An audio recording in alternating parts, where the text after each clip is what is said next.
My name's Annabelle Munson. I'm your host and moderator today. So, welcome to all of our new guests and welcome back to my returning audience members. Always great to see you again. And since we do cover a lot and we do cover it quickly, again, our webinar is designed to give you a quick overview and kind of bring you up to speed in a brief format on what's new and next. Do remember that you can get as much more detail and don't have to be speedily taking notes the entire time on the information in our Operational Insight blog. If you don't already subscribe, Lewis is going to drop the link into the chat. So please take a look for that. It's a great way to keep up to speed and always the resource to come back to for the operational news. So we'll go ahead and get started. So much as it did last month, the Delta variant of COVID and its impact on travel and accessibility continue to dominate much of our operational update today. But the good news is that many of you are tackling that challenge and flying anyway.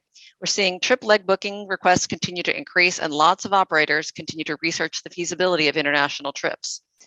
As we come up now on the 1-year anniversary of producing these webinar meetups, so happy almost birthday to us. The panorama for operations is quite different than from October 2020 when we started, but the need to stay on top of what's new and notable and private ops does remain the same, so that's why we are here. On that note, let's get to the operational news. Kicking off for us today is Christine Vamvakas, Senior Account Manager and Ops Expert, who's going to share her usual global regional review. But I did want to give you fair warning this time. Christine has a lengthy update today since a lot of destinations have changed or added new COVID testing and vaccine requirements. Next, I'd like to welcome a senior member of our Global Regulatory Services team, Luis Nambo. He's here to share the details, at least as many as we know so far, about the much anticipated changes to US entry access, news about Canada entry requirements, and a snapshot of what's notable for Mexico right now. And we're going to wrap up today with Jason Hayward from our Universal Aviation United Kingdom London Stansted office. He has UK access updates, of course, and there have been changes there. But based on feedback we got from the webinar audience last month, along with the accompanying increase in London and UK private aircraft traffic, I've asked Jason to come in specifically today to provide a more in-depth look at the vast array of London airports, going far deeper than we did last time, and especially what to consider when making your airport choice in that city. I think Jason even has visual aids to share, so that'll be a treat. And we'll close out the day with your questions as always. So I'm eager to hear about these changes, Christine, so let's get started with you, and let's begin with the Caribbean. All right, so I apologize for the lengthy update, but it's been a month and there have been a few changes. So first, we're going to start with Anguilla. As of August 26, all visitors traveling to the island will need to take a COVID test upon arrival, and they will need to self-isolate until those results are known. They'll also need to take another test on day 4. So also, one thing to note here is that as of October 1st, authorities will be charging $200 per passenger to cover these COVID test costs. Then we have Antigua. As of August 27th, vaccinated travelers going to the island don't have any issues entering as long as they can pass the advanced screening process on arrival. On the other hand, unvaccinated travelers to the island need to complete a 14-day quarantine and wear a monitoring bracelet. Then we have Curacao. Vaccinated travelers can enter without any restrictions. They will need to have travel medical insurance, complete an immigration card, complete the PLF form prior to arrival. Also, because the US is on the high-risk list, they will need to have a COVID test prior to arrival and complete an antigen test on day 3.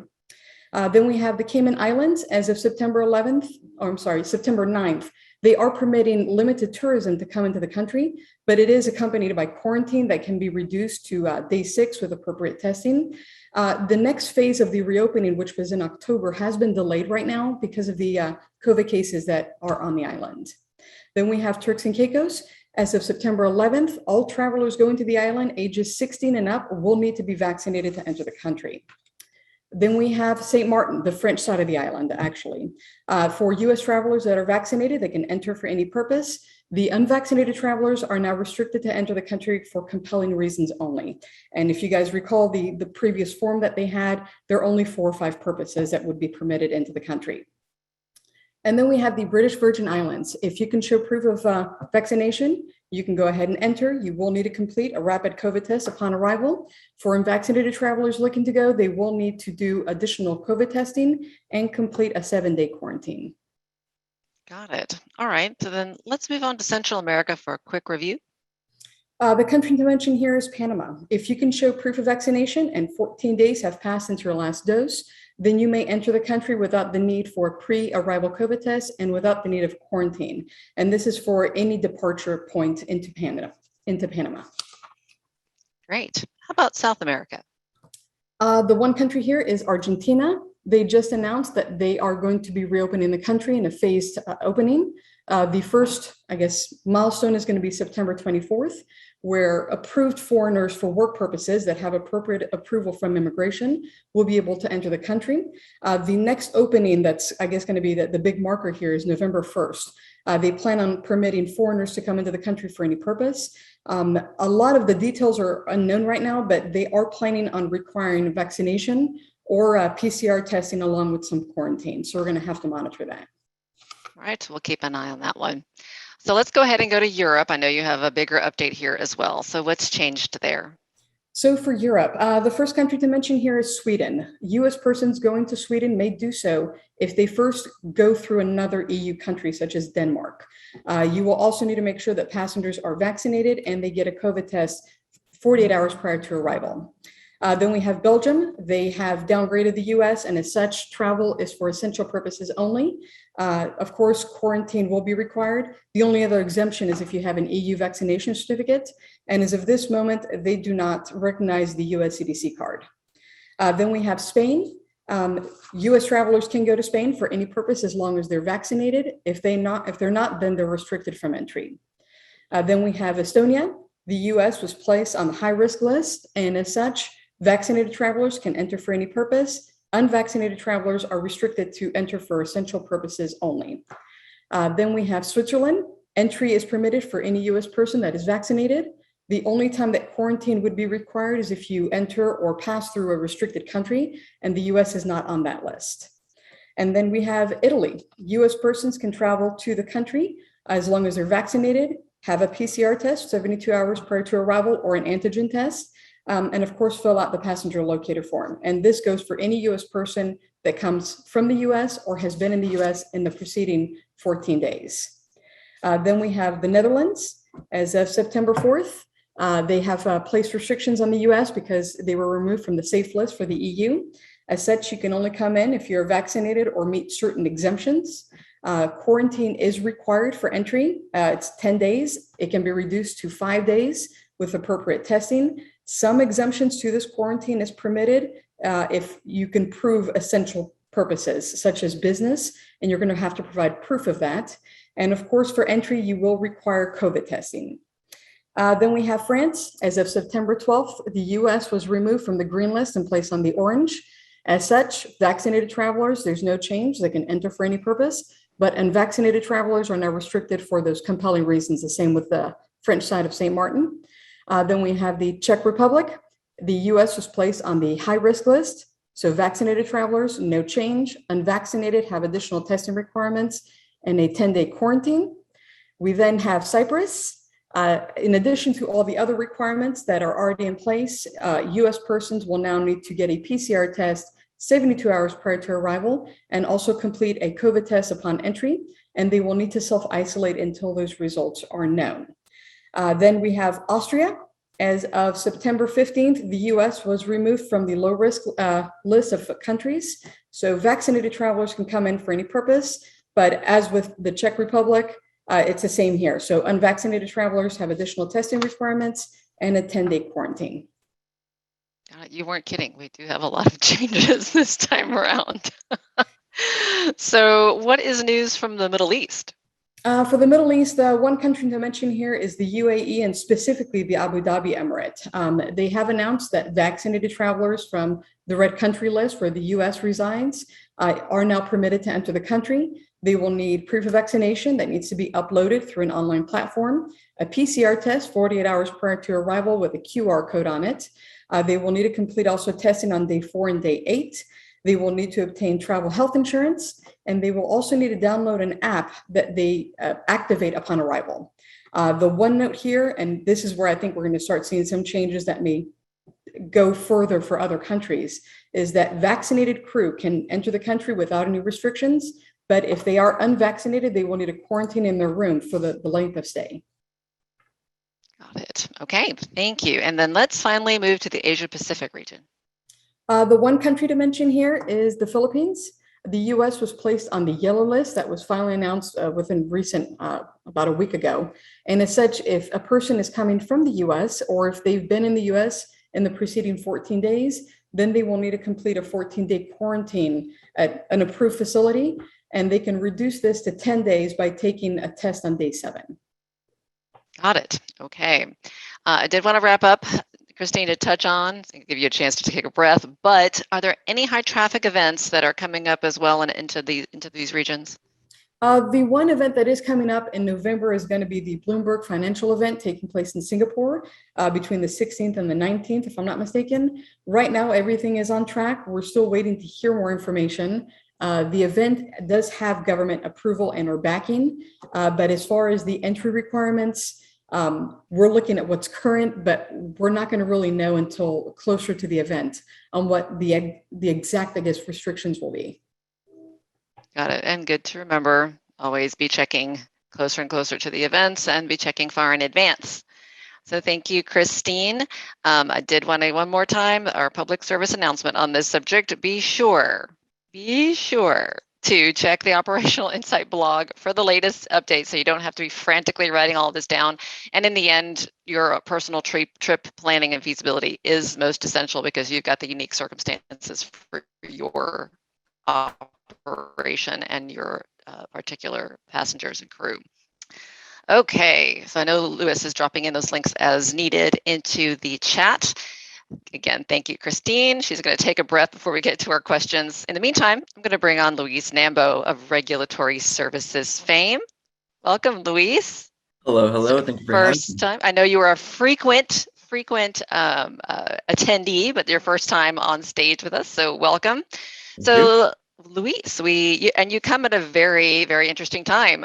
So we have a lot of anticipation out there right now on the U.S. entry rule changes and hopefully expanded access for vaccinated travelers into the country. Can you tell us more? Yeah, definitely. So it was just announced Monday that fully vaccinated foreign nationals will be allowed to enter the U.S. in early November. Passengers still need to have a negative COVID test 3 days prior to their arrival. And this applies to all foreign nationals, not just regions like the UK or the EU. Additionally, new restrictions will be put in place for unvaccinated American travelers coming back to the US. They will now need to provide a proof of negative test or 1 day prior to entering the US, and then they need to provide proof that they are taking another test after arrival. And the CDC is going to issue a contact tracing order that will require airlines to collect information for every passenger coming back into the US. So again, one thing to keep in mind is that as of now, nothing official has been published, so this information might change. Multiple agencies like the CDC and the DHS are working together to figure out the logistics of the order. I actually checked the CDC website and the White House page this morning, and as of yet, nothing has been published. So as soon as we get something released to us or something gets published, we'll make sure to update our blog. But again, this is all for early November, so the exact date is still to be determined.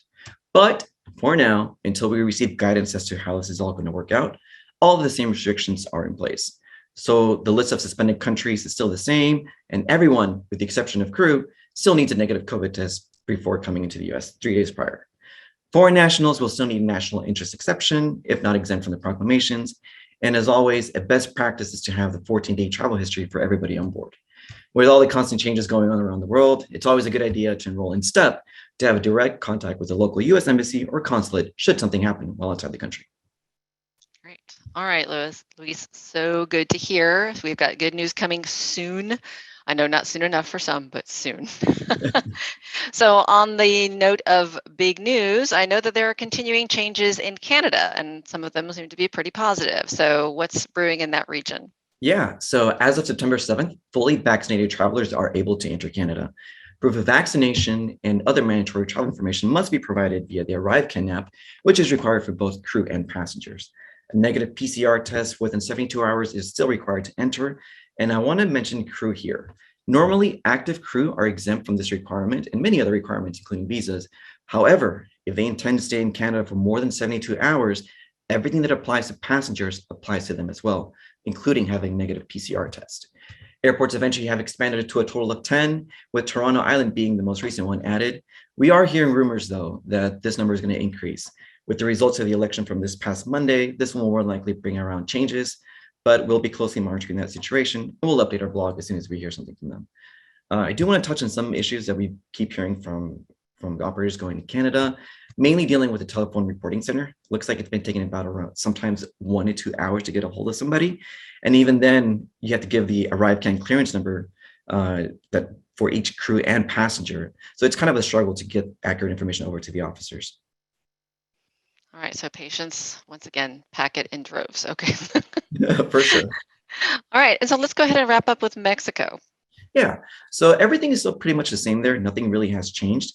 The only thing I want to point out about Mexico is that the renewal season for the multiple entry permits for private operations has started.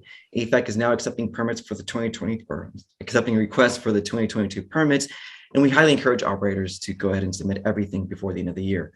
We have about until the end of November to submit permit requests in order to get the actual physical permits before the end of the year. Anything submitted during December doesn't guarantee a return back by the end of the year. More than likely, will come back mid-January or afterwards. Okay, great. If anyone has questions about that, they can contact our regulatory services team because they all are engaged in this right now. Yep. Okay, perfect. All right, so as Luis pointed out, he will be updating and his team will be updating with the rest of our operational crew, the Operational Insight blog. So again, as soon as a lot of these really important and much anticipated changes are confirmed, the details will be there. So look for it. And if you don't subscribe to the blog, one thing I think I forget to mention a lot is you can subscribe to it. So those updates will go to you automatically. You don't have to keep looking for it. So thank you so much, Luis. And I want to bring on the now infamous Jason Hayward from our UK office. Welcome again. Actually, I think we just need to make you just a permanent member of my team now. So enjoy that. Enjoy. So as I mentioned up front, Jason was clearly on with us last time, and we did touch on some tidbits regarding London airports, but it became very popular very quickly, and we got a lot of requests afterward for more info on London airports. So we asked Jason to dig a little deeper on that subject. Plus, as it turns out, the UK has had some important changes occur to its access restrictions, so Jason's presence is as timely and welcome as ever. So Jason, let's go ahead and start off your segment with the restriction and entry access changes for the UK overall. Okay, thanks, Annabelle. So since May, we have been laboring under a traffic light system, which is sinking faster than a French submarine. And I'm glad to announce that from 4 a.m. on Monday, the 4th of October, the amber and green lists will be merged into just a single list.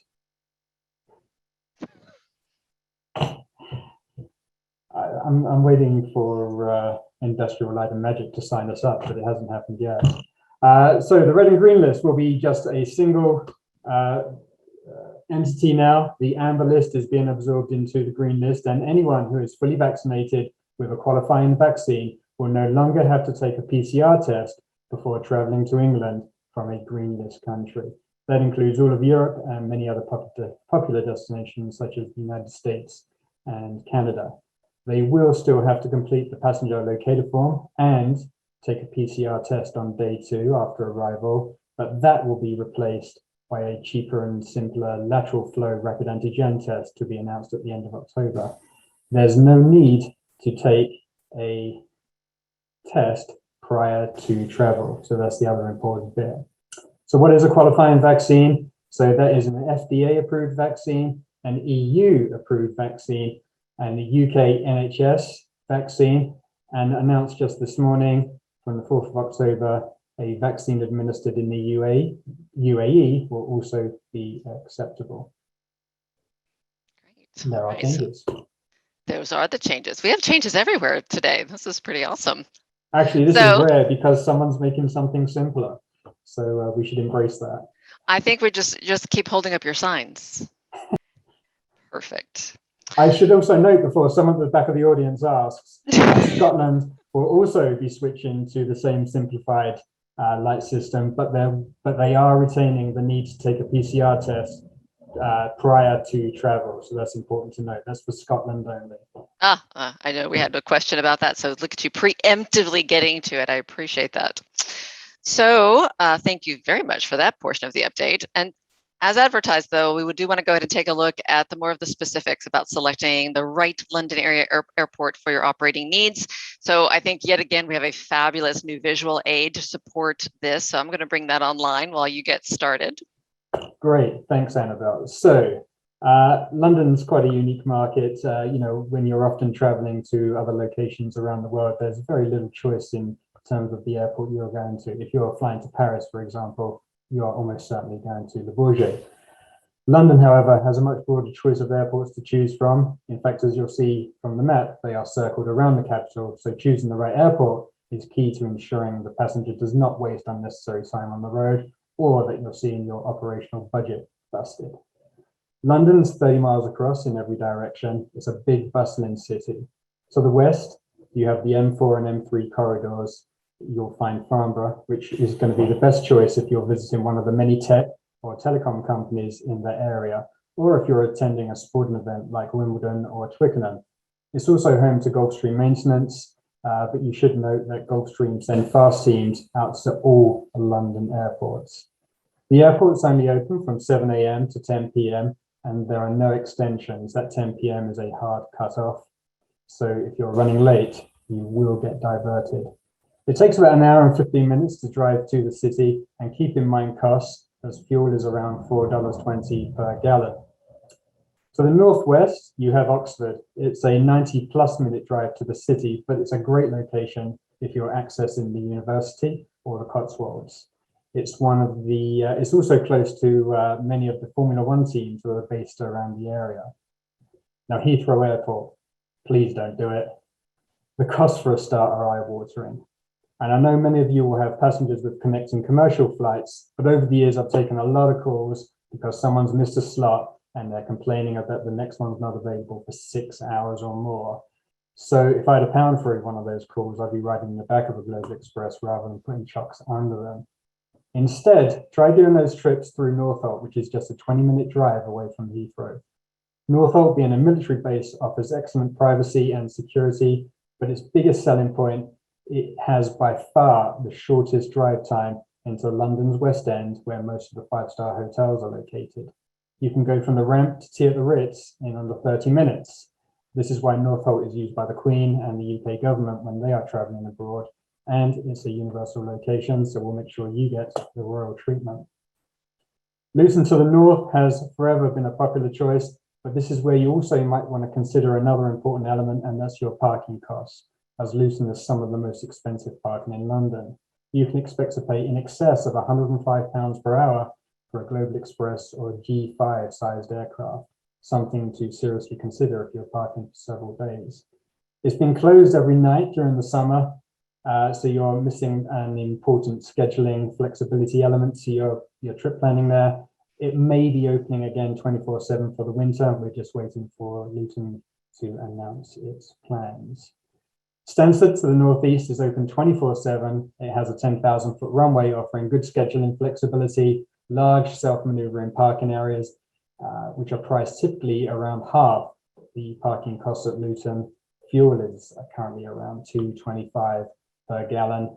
Drive time to the city is very similar to Luton at around an hour and 10 minutes, but it's much closer than Luton to London's two financial districts, which are to the east of the city in the Square Mile and Canary Wharf, where you will also find lots of the big law firms that underwrite multi-billion-pound contracts, and lots of insurance companies are also headquartered in the area. Its operational flexibility also lends itself very well to fuel stops and crew changes. Out to the east, you can find Southend, which you may find handy if your passengers are visiting Ford Motor Company, and also a lot of heavy industry in the area as well. The drive time into the city is a drag, though. London City is interesting, but keep in mind that not all aircraft are rated for entry. Crew have to be approved prior because it has both very steep approaches and departures and has just a 4,947-foot runway. Parking is very limited, with hourly rates that make even Luton Airport seem reasonable. And finally, Biggin Hill. Looks great on the map, but the drive time into the city can be painful, as it's all through residential areas until you cross the river into the north part of the city. So the drive time is actually similar to Stansted and Luton. It is home to Bombardier Maintenance, who, like Gulfstream, will also send out maintenance teams to all the London airports. Parking fees are actually very reasonable, but offset against very high landing fees. Fuel is currently around £3.53 per gallon, but it has great access to the south of England. So if your passengers are going to Kent or Sussex, that might be the place for you. Pets, everybody wants to carry their Chihuahua wherever they go these days. If you are an approved carrier, you can take your pets into Stansted, Luton, Farnborough, and Biggin Hill as well. Remember, that's dogs, cats, and ferrets if you are an approved carrier. So I know that's also a lot to take in. It's not so much a deep dive, but a quick skim over the surface. But if you want a more detailed information, please speak to your trip support team, or you can speak to me directly, as we're here to make sure that your London trips are the success that you need them to be. Awesome. Thank you, Jason. And I feel like maybe you should perhaps I should just let you be in charge of the webinars from now on. I can't keep up with the number of new and exciting jokes and visual aids. So look for that to come next on your agenda. Thank you. Thank you, Jason. Always appreciate it. All right. So from here, we're going to go to your pre-submitted questions next. But before jumping into those, I did want to go back to another topic that generated a lot of post-webinar inquiries last month. That was the mobile PCR testing, or also called on-aircraft COVID testing program that we featured from Cedars Health. Cedars, our partner for that endeavor, has onboarded a whole array of flight departments into the COVID testing system over the last several weeks. And since we're getting questions about this daily into our trip support teams, I asked the Cedars Lab team for an update. First and foremost, I wanted to be sure everyone knew that now that lab report for acceptance of the PCR test into international destinations were being accepted at over 160 countries. So that was specifically something that they undertook to make sure that Asia Pacific and Europe had further coverage. So other questions the Cedars team is getting about how fast this can be set up for them. It's a minimum right now of a 3-week cycle, because back to things we're talking about operationally, supply for testing kits, as well as just logistics of getting crew trained. There is a process involved, so plan for about 3 weeks. And they've been onboarding. I think currently they're at about 15 operators in the last 2 months, compared to when they first began the program for private aircraft. They did about 5 in the first couple of months. So it's ramping up quickly. The reason I bring this up is that it's really an indication of exactly what Christine and Luis were talking about, the amount of testing and the requirements that are taking place everywhere. We saw it start to abate a little over the summer. It's definitely growing again, back to our friend, the Delta variant. So also operationally, on that note, one interesting data point that Cedars shared with me was specific to supply. They've worked directly with manufacturers, so they've been sourcing supply in advance for all of their customers, but their piece of advice for operators is, as far as testing access, make plans as far in advance as possible for your in other words, during trip testing needs. Preset appointments with those providers when feasible, and use reputable providers who have capacity and scale, because if you're looking for on-demand testing, it may not necessarily be available at all locations because of increased demand. So do be planning for every location that makes sense in advance for your testing needs. All right, so back to that access.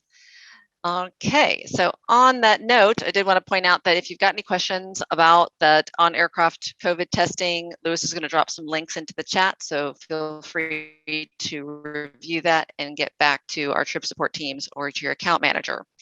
So now onto your questions, and time-wise, we're right at 12:30-ish, so it looks like we're going to spend the next 10 minutes or so looking at your questions. And it is a good time to remind you, if you haven't gotten your live questions in, please do so, because Lewis will follow up with those. This session is being recorded in full, so if you do have to drop off due to time constraints, don't worry, we'll get you the full link in tomorrow's OpsCom email. All right, so this first question is for Christine. So what's needed for our passengers going in and out of Hawaii these days, for both crew and passengers? So Hawaii has remained relatively stable. As far as vaccinated travelers, they can come in from the mainland. Of course, they can enter without any PCR testing. They still have to complete the travel form to enter. If you're not vaccinated, you need a COVID test, and it's a 10-day quarantine. In addition to filling out that form, I do know that many locations as of September 13th require proof of vaccination or PCR test in order to enter restaurants. Got it. Thank you, Christine. So Luis, I think our next one is for you. Are crews required to have a negative COVID test for Canada entry if they plan to stay in Canada for 72 hours or longer? I know you touched on this before, probably worth it to restate. Yeah, definitely. So crew members that intend to go to Canada for more than 72 hours will need to have a negative COVID test. Anything that applies to passengers applies to them once they meet this time limit, 72 hours. Got it. All right. Good to know, and definitely an extremely important point. So Christine, I have another one for you. Now we're moving to Portugal. What are the entrance requirements for Portugal in particular? So for passengers coming from the US, they need to take a COVID test to enter, either a PCR test 72 hours prior or an antigen within 48 hours prior to departure. You also need to fill out the passenger locator form. Vaccination is not a requirement right now. As far as crew, they do need to complete the testing, because what we're finding is hotels require a PCR and antigen test in order to check into the hotel. They are normally exempt from the PLF form, but depending on the airport you travel to, that may be required. So it's best to just go ahead and fill that out. Got it. Thank you, Christine. So Jason, you're back. So this question was specific to crew exemptions, and could you restate, are crew exempt from the new UK entry rules? Yeah, as long as they are vaccinated. Unvaccinated people still can travel to the UK, but they will still be, even after the 4th of October, they will need to test prior to travel, test again on days 2 and 8, and self-isolate for 10 days. The crew, as long as they are vaccinated, can follow the same pathway as passengers. Got it. And the other question I have for you was the one related to the differences between England and Scotland, but I know you already touched on that for our operator, so thank you for that. That brings us back to another question for Christine. All right, have we seen any trends toward mandatory crew vaccination requirements? Right now, I mean, the first location, Abu Dhabi, actually stipulated that vaccinated can move about. Unvaccinated have to quarantine for the length of stay. Some locations, like countries rather, France, for intra-country legs, for domestic legs, basically, they need to show a proof of vaccination or a PCR test or proof of recovery. But the one thing that people need to remember is throughout all of Europe, there is a requirement to show proof of vaccination or a PCR test in order to enter any venue, being a restaurant, a grocery store, whatever you may need. So that's going to be a requirement in order to go anywhere. And then I think that this is going to be a trend. We're going to start seeing other countries require some sort of vaccination or PCR testing. So it's remained to be seen. But as you'll see, just like with Portugal, they do require testing, for hotels and stuff. So it's best to get vaccinated if you haven't. Got it. And then this last of the pre-submitted questions we got earlier, I wasn't sure if it was you or Jason that was going to tackle it, so let me know. So any special considerations for crew that are airlining from the UK to Amsterdam? So as far as Amsterdam, specifically the Netherlands, because the US and even the UK, they're both considered outside of the EU. They're not part of the Schengen zone. Sorry, Jason. And then they're considered the same as far as the requirements. So you have to be vaccinated. You have to get a COVID test prior to entry. Quarantine is normally required unless you reduce it to 5 days with an additional test, or if you're on one of the exemption lists. If you are airlining into a country, you are considered a passenger. So you can try to reach out to the appropriate embassy to try to get documentation that would give you an exemption if you're coming in commercially to depart as crew, but that can be a little complicated with the requirements going on right now. Got it. All right. Thank you, Christine.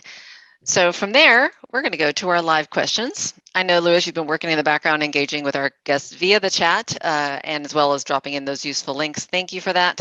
So are you ready with a couple of questions? Yes, thanks, Annabelle. Some of these may have gotten partially answered, but I'm going to go ahead and ask them so we can restate. Jason, I got a couple for you. We'll start with. Does the crew need to get a COVID test prior to arrival in London and also on day 2, or are they exempt? They won't need to test prior to travel, but crew will need, if they are vaccinated, to take the tests on day 2. Also, actually, an important bit to note is the day of arrival is classed as day 0. So they will have to test on day 2, but that only has to be a lateral flow test.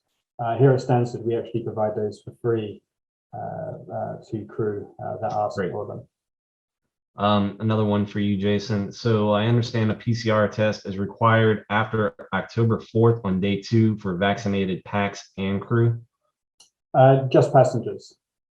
Crew are covered by job exemptions. And regarding testing in the UK, what if the stay is less than 72 hours? Actually, we get that question a lot. Essentially, they're not going to be here to be tested. So if they're not here, then there's no need to do the test.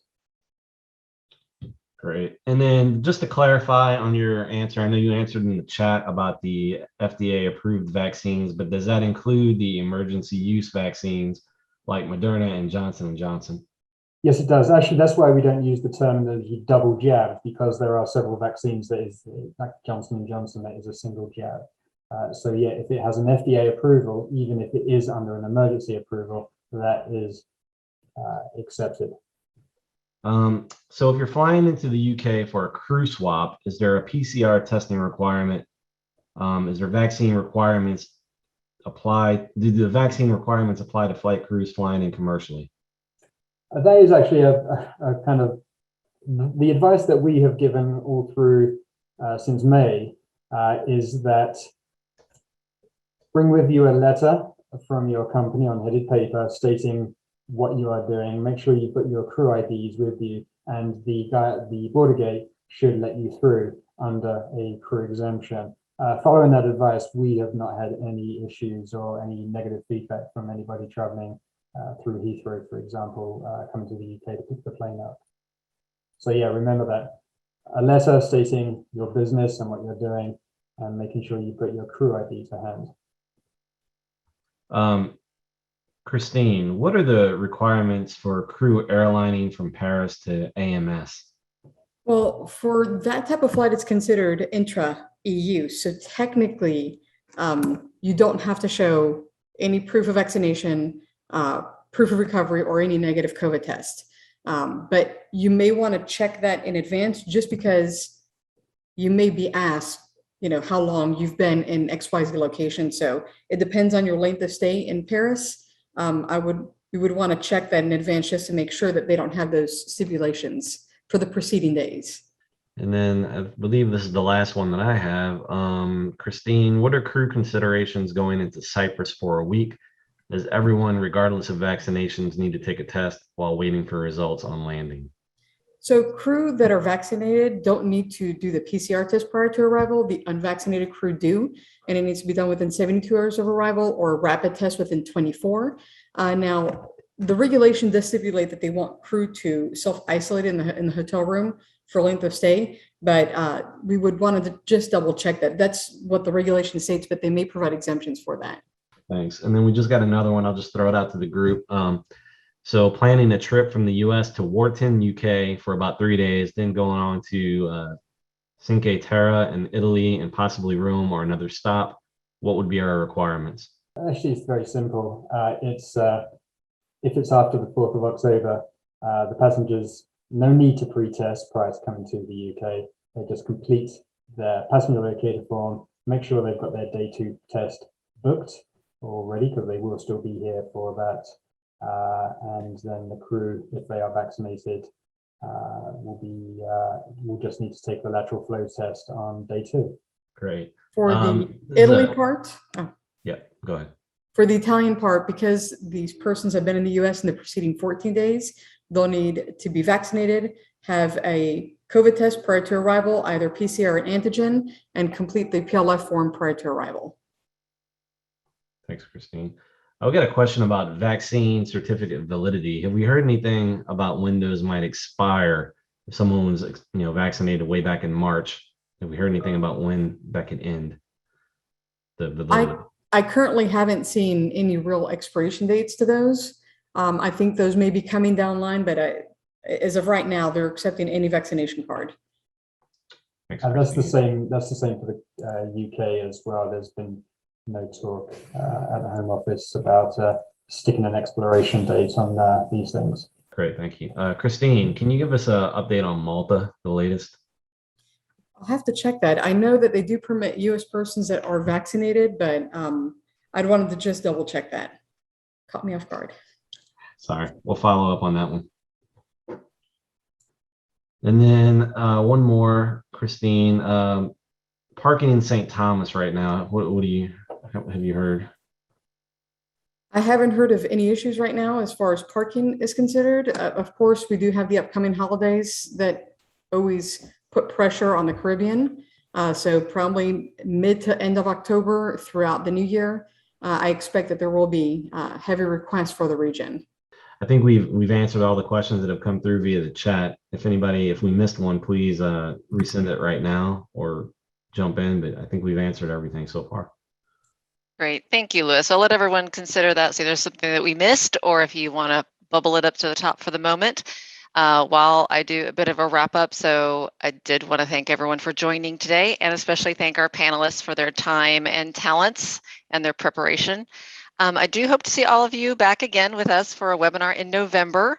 We are skipping a webinar in October, however, since Universal will be exhibiting and attending NBAA Base in Las Vegas, October 12th through the 14th. So I do hope to see you there in person for a nice change if your plans do take you to Vegas. For those of you who don't know, I actually manage Universal's live event program in addition to our virtual webinars, so I'll be in Vegas throughout the show days. I'd love to meet some of you in person after almost a whole year of virtual events, so come see us at booth number 345. Look forward to seeing you. And by the way, I did also want to call out, thank you to everyone. So many of you answered our second round of the Are You Attending NBAA Base survey a week ago. Based on that survey, roughly about 40% of our respondents, we got over 400, said you would be planning to attend the event, all things being equal. And a good number of the rest of you made special note of the fact that they would have loved to have attended, but either were too busy, we're in the midst of training, or planning for upcoming trips and flying. I wanted to note that because it is amazingly good to hear that that is the reason you cannot go, is that because you were busy traveling. That is great, great news, and what we love to hear, because it means that we're heading even closer to normal. So again, hope to see you in Vegas if that's part of your plans for October, but plan to see you again virtually in November. Remember, you can always send in your suggestions for topics, guest speakers, experts, or questions to operationalinsight@univway.com, our email address. Please drop that into the chat if you can, Louis. Any other last questions that came up? Are we good to go? I think we're good. Awesome. Well, again, thanks again to our panelists, and thanks to all of you for spending time with us. Look forward to seeing you soon, virtually or in person. So take care and bye for now.